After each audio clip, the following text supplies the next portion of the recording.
Alicia, hey, up in here. Oui, je suis encore là avec mon bonnet. Vous savez que quand c'est le bonnet, c'est parce que je tourne les vidéos le matin. Et j'ai pas le temps là, j'ai pas le temps là. On va parler rapidement de cette affaire entre Megan Thee Stallion et Beyoncé, de comme quoi, oui, c'est un outrage. Megan Thee Stallion a reçu la clé de la ville de Houston ainsi que son jour avant Beyoncé. Sylvester Turner, Mayor of the City of Houston, hereby proudly proclaim May the 2nd, 2022 as the Megan Stallion Day in the City of Houston. Individuals who receive the key are responsible for upholding Houston's values and represent the best this city offers. In fact, the key is only presented to those who represent Houston at its best. Mais comment ça se fait? Bah, je vais répondre vite fait à votre question. C'est parti pour la vidéo. Let's go. Hey, abonne-toi à la playlist What's Up Girls sur Spotify. Elle est mise à jour toutes les semaines et tu trouveras toutes les nouveautés féminines, bien sûr, US, FR et même parfois worldwide. Hey. Hey, what's up, girls? It's your girl.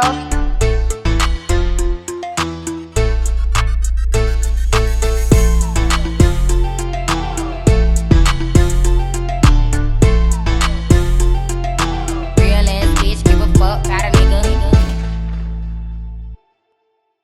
Faut savoir qu'en vrai, ce n'est pas vrai. Techniquement, Megan n'a pas reçu la clé de la ville avant Beyoncé. Laissez-moi vous expliquer. Tout remonte en fait à la sortie du single Savage Remix. Et en fait, tout l'argent qu'a récolté la sortie de ce single a été reversé à une association de Houston. Et à la suite de cet accomplissement, il y a le maire de Houston qui avait déclaré, d'ailleurs en l'occurrence il avait tweeté, il avait dit « Je veux, par rapport à leur accomplissement, je veux remettre la clé de la ville ainsi que leur jour attitré à Megan Thee Stallion et Beyoncé. » Et en fait, le simple fait que Queen Bee, elle soit trop buzzy en fait, elle soit trop busy, elle a pas le temps de venir chercher sa clé, mais Megan elle est un peu moins busy que Beyoncé, du coup elle a eu le temps de venir chercher sa clé, c'est ce qui a fait que Megan a été servie avant Beyoncé. Mais dans les faits, elles l'ont reçue en même temps. Maintenant, je veux bien questionner le fait que, vu la carrière de Beyoncé, pourquoi elle a pas reçu avant en fait de base, parce que même Travis Scott l'a reçu avant Beyoncé en fait techniquement, tu vois, donc ok, ah ouf, génial, elle l'a pas reçu vraiment avant Megan mais elle l'a reçu en même temps, alors que quand tu compares la carrière de Megan et Beyoncé tu te dis ouais, bah en fait ça me rassure mais pas vraiment en fait, parce que Megan Beyoncé elle aurait dû la recevoir depuis, tu vois, grave depuis. Maintenant, si on se base sur le postulat de pourquoi il leur remet la clé, c'est pour le mouvement, enfin la charité, enfin l'action qu'elles ont faite pour la ville de Houston. Mais est-ce que Beyoncé, avant ça, elle avait fait une grosse action pour Houston? Je pense que oui. Je pense que oui, il faudrait que je me renseigne, je sais pas, s'il y a des gens de la Beehive là dans les commentaires, n'hésitez pas à me dire. Parce que c'est vrai que c'est bizarre en fait par rapport à ce que Beyoncé représente, parce qu'elle est clairement une légende vivante, faut le dire. Qu'elle n'ait pas reçu sa clé, alors que Travis Scott, il l'a reçu. Tu vois ce que je veux dire? Genre, tu te dis, je peux comprendre que les gens aient levé quelques sourcils. Mais en tout cas, faut savoir que techniquement, Beyoncé n'a pas reçu sa clé après Megan Thee Stallion, mais je pense qu'elle l'a reçue au même moment. Et c'est peut-être même probable qu'en réalité, elle devait la recevoir depuis, mais que, vas-y, pour elle, Beyoncé, voilà quoi. C'est nul. Enfin, je dirais pas que c'est nul, parce que je trouve que c'est quand même un accomplissement de recevoir les clés de ta ville et d'avoir le Beyoncé Day. Parce qu'il faut savoir que maintenant, du coup, le 2 mai, c'est le Megan Thee Stallion Day.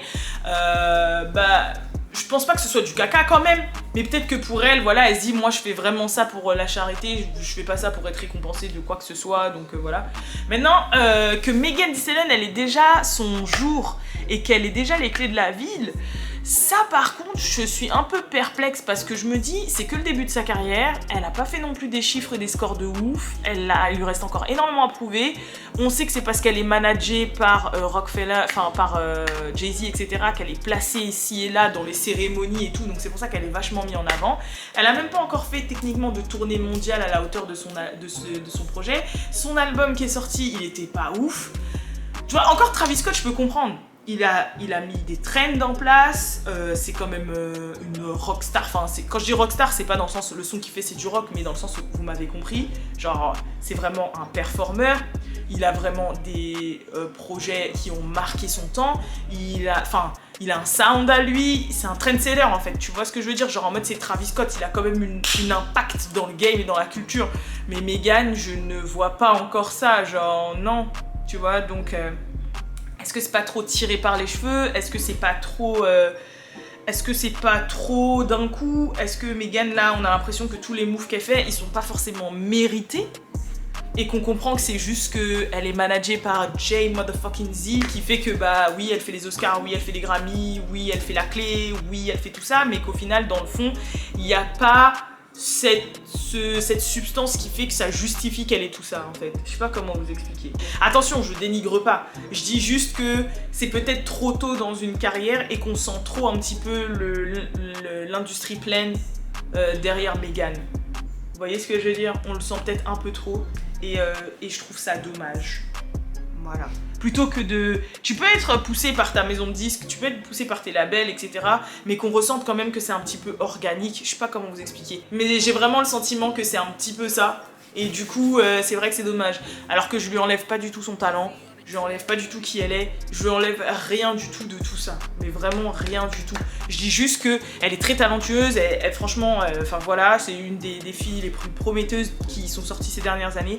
Je dis juste que elle a encore du travail à faire avant vraiment d'atteindre un niveau de stardom. Elle doit encore se développer en fait. Je trouve qu'elle est encore en cours de développement, si vous voyez ce que je veux dire. Donc voilà. Bref, en tout cas, n'hésitez pas à dire dans les commentaires ce que vous pensez de cette histoire. Voilà, je vous fais de gros bisous. Je vous dis à la prochaine pour la prochaine vidéo. Peace!